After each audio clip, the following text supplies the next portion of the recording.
Hello students, how are you? I hope you all are fine.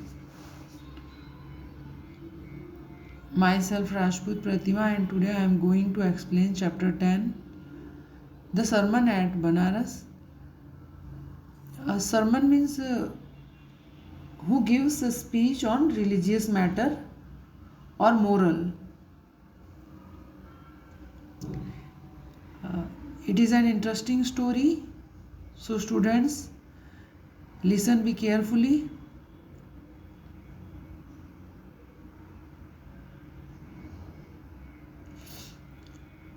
The Sermon at Banaras by Betty Ranshaw.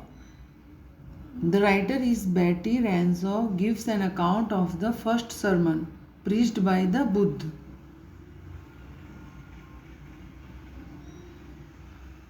As we all know, the Buddha was born a prince whose future had been predicted by a well-known seer.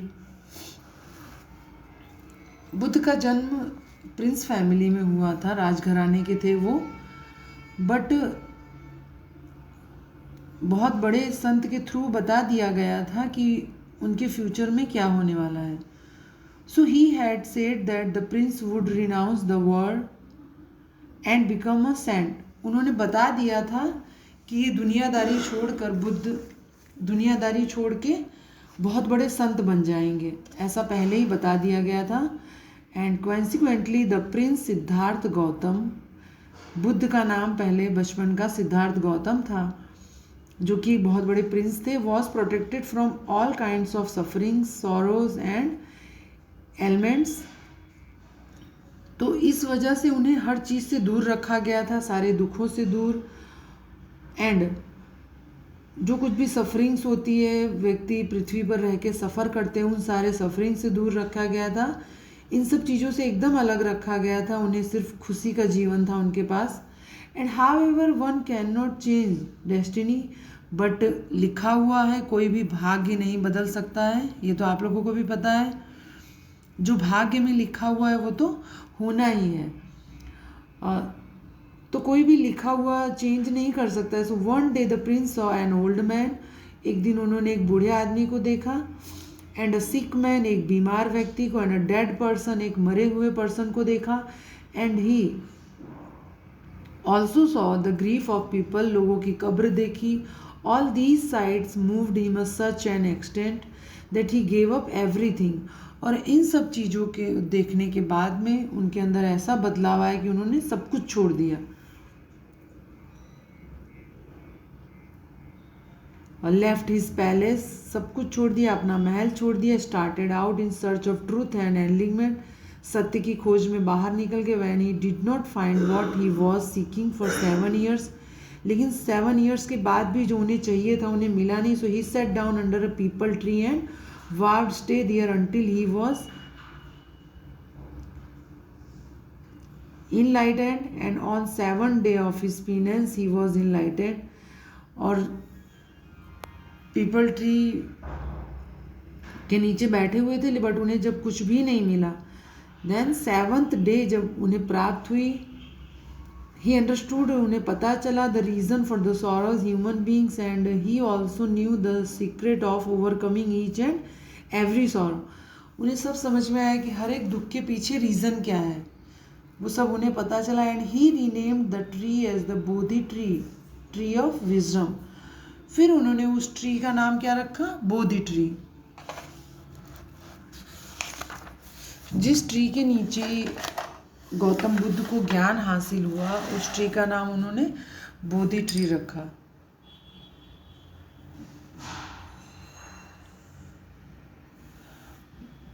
अब इस chapter में कीसा गौतमी नाम की एक young mother है, उसकी story दी हुई है. अब गौतम बुद्ध के बारे में जानने के बाद अब कीसा गौतमी की स्टोरी स्टार्ट होती है. Kisa Gotami, a young mother, lost her only child. Kisa Gotami जो कि यंग मदर है, उसने अपना एकमात्र बच्चा खो दिया.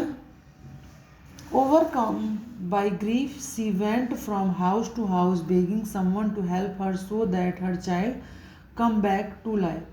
उसके बाद वो घर घर जाके भीख मांगने लगी ताकि उसका बच्चा जिंदा हो सके। Almost everyone thought she had lost her senses, और सबको यही लगने लगा, हर एक पर्सन को यही लगने लगा कि अपना सेंस खो बैठी है, क्योंकि उसका बच्चा नहीं रहा, सो दैट वो अपना सेंस खो बैठी है। Almost everyone thought she had lost son and lost her sense. Only one person told her that though he did not have any medicine that would save her son. सिर्फ एक person ने उसे ऐसा बोला कि उसके पास ऐसी कोई दवा नहीं है, अब ऐसी कोई दवा ही नहीं है जो कि उसके बच्चे को बचा सके। He knew someone would give such medicine and sent her to Buddha, और उसने फिर उस औरत को बुद्ध के पास भेजा, क्योंकि उसने सोचा कि वही हैं जो उसे राहत या कोई दवा दे सकते हैं। When Kisa Gautami asked the Buddha for the medicine to save her child, जब पर्सन ने बोला जाओ, सिर्फ गौतम बुद्ध ही हैं जिनके पास ऐसी कोई दवा है जो उनके बच्चे को बचा सके, तब वो औरत किसा गौतमी बुद्ध के पास पहुंची। देन उसने गौतम बुद्ध से कहा कि मुझे वो दवा दे दो, मुझे वो मेडिसिन दे दो जो कि मेरे बच्चे को सेव कर सके, मेरे बच्चे को बचा सके। He said that he needed just a handful of mustard seed. उन्होंने कहा हाथ भरा हुआ मस्टर्ड का सीड, मतलब हाथ भरे हुए सरसों के बीज चाहिए। And there was only one condition, और सिर्फ एक ही कंडीशन है, the mustard seeds should come from a house in which there had been no death, और वो सरसों, एक हाथ भरा हुआ सरसों का बीज उसी घर से चाहिए जिस घर में किसी की डेथ ना हुई हो, जिस घर में किसी की भी मृत्यु ना हुई हो, ऐसे घर से वो सरसों का बीज चाहिए।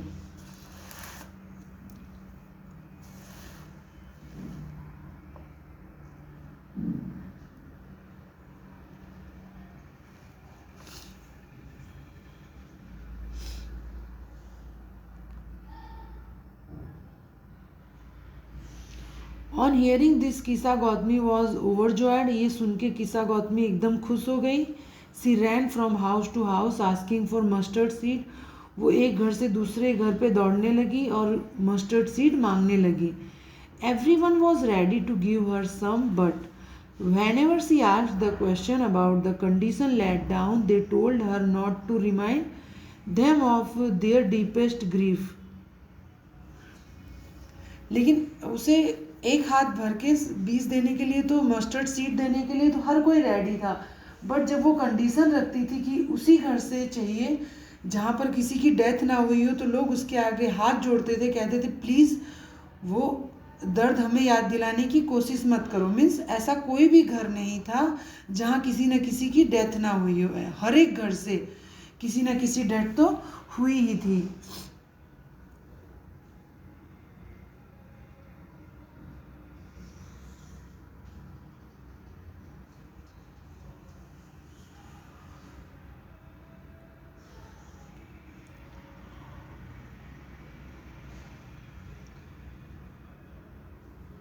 Kisa now realized that she was not the only one who was suffering from the pain of sorrow on the death of loved one. सिर्फ वो किसा ही ऐसी नहीं है जो कि इस दर्द से गुजर रही है, किसी की मृत्यु के दर्द से गुजर रही है, बट हर एक पर्सन ऐसा है कि जिसके घर में किसी न किसी की डेथ तो हुई ही है। मीन्स दुखों से तो सभी को गुजरना पड़ता है, सिर्फ हमें ऐसा लगता है कि जो हमारा दुख है वो सबसे ज़्यादा है, मेरे से ज़्यादा इस संसार में कोई भी दुखी नहीं है, बट ऐसा बिल्कुल भी नहीं है। जब हम अपने घर के बाहर निकल कर देखते हैं तो हमें एक से एक पर्सन मिलते हैं जिनके पास हमसे कहीं ज़्यादा दुख है। सो किसा गौतमी एक घर से दूसरे घर, दूसरे घर से तीसरे घर, ऐसा पूरे दिन घूमती रह गई कि उसे वन हैंडफुल मस्टर्ड सीड मिल जाए, बट ऐसा कोई भी घर नहीं था जहाँ किसी न किसी की डेथ हुई हो। हर एक घर में किसी न किसी की डेथ तो हुई ही थी, सो दैट उसे कोई घर नहीं मिला जहाँ से उसे वन हैंडफुल मस्टर्ड सीड मिले। She return to the Buddha, फिर वो बुद्ध के पास वापस लौट कर आई। And he preached his first sermon in which he told, उन्होंने अपना पहला मोरल सुनाया उसे, her the true reason for all sorrows, उसे बताया कि आखिर रीज़न क्या है, हर एक दुख का रीज़न क्या है, उन्होंने किसा गौतमी को समझाया। And he told her that death is the most constant thing in the persons life, ये तो अटल सत्य है, जो डेथ है वो तो अटल सत्य है, वो तो आना ही आना है। बट कोई भी इस ट्रुथ को एक्सेप्ट नहीं कर पाता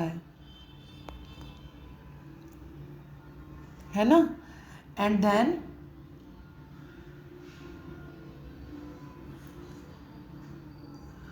whoever is born is destined to die, जिसका जन्म हुआ है उसकी मृत्यु तो निश्चित ही है।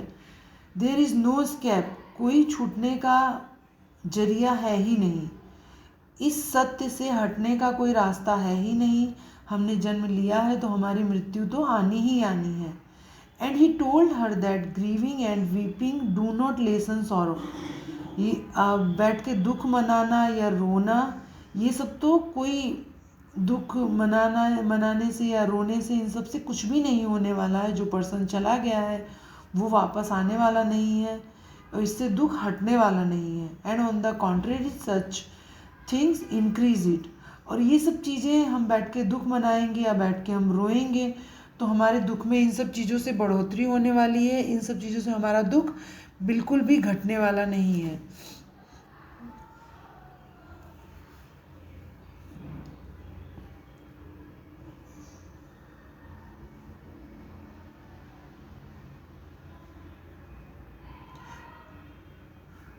If one wants piece of mind one must overcome all sorrow, जो आप अपने माइंड का पीस मीन्स शांति चाहते, दिमागी शांति चाहते, तो इन सब दुखों के ऊपर हमें जाना पड़ेगा।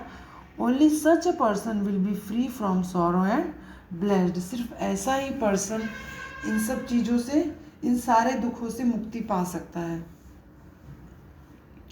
मीन्स नॉट फ्रॉम वीपिंग और nor from grieving will anyone obtain peace of mind, रोने से या दुख मनाने से हमें मेंटली सुकून नहीं मिलने वाला है। On the contrary his pain will be greater and his body will suffer, और इन सब चीज़ों से, वीपिंग करने से, शोक मनाने से सिर्फ हमारा दर्द बढ़ने वाला है, इससे हमारा शरीर सफ़र करने वाला है और हमारे दुखों में कोई घटोतरी आने वाली नहीं है। And he who has overcome all sorrow will become free from sorrow, और जो इन सब के ऊपर सोचता है, इन सब से ऊपर जा सकता है, सिर्फ वही हर दुखों से फ्री रह सकता है।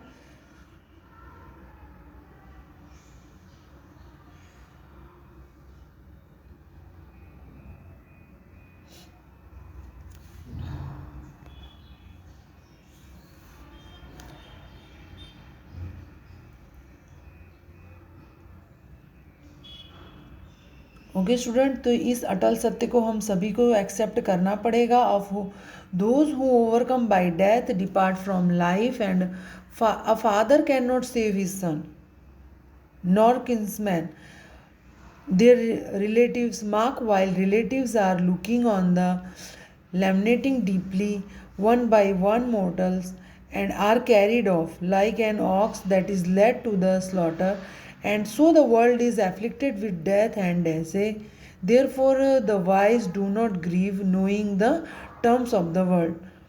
So जो वाइज पर्सन है, जो वर्ल्ड की कंडीशन जानते हैं कि मीन्स क्या होने वाला है,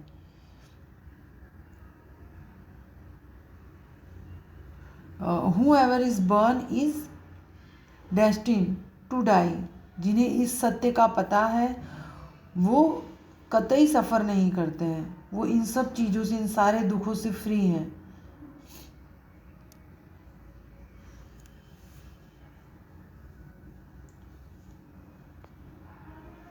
okay students,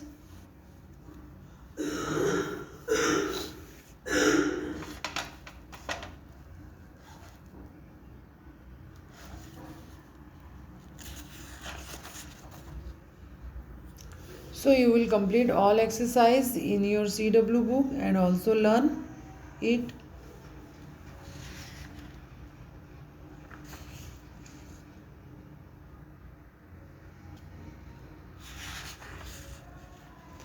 and read the chapter carefully. Okay? Goodbye, students. Have a good day.